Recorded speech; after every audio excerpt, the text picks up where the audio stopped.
Former director of the CDC is speaking out on when and where he thinks the coronavirus pandemic originated. Here is Dr. Robert Redfield when he sat down with Sanjay Gupta.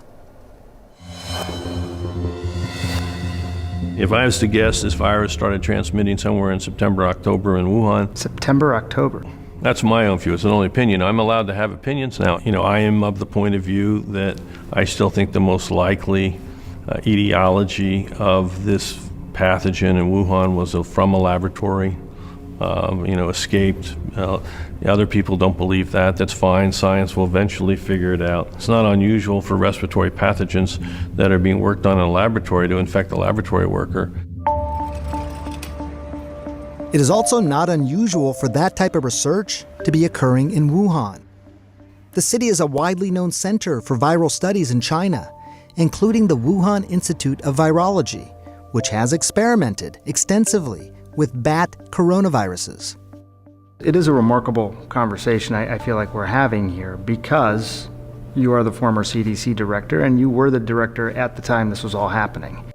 For the first time, the former CDC director is stating publicly that he believes this pandemic started months earlier than we knew, and that it originated not at a wet market, but inside a lab in China. These are two significant things to say, Dr. Redfield. That's not implying any intentionality.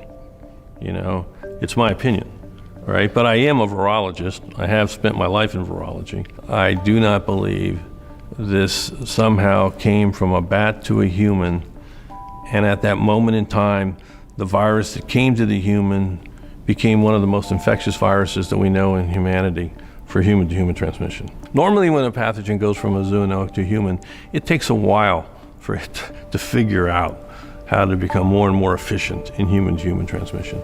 I just don't think this makes biological sense. So in the lab, do you think that process of becoming more efficient was happening? Is that what you were suggesting? Yeah, let's just say I have coronavirus that I'm working on. Most of us in the lab, we're trying to grow a virus. We try to help make it grow better and better and better and better and better and better so we can do experiments and figure out about it.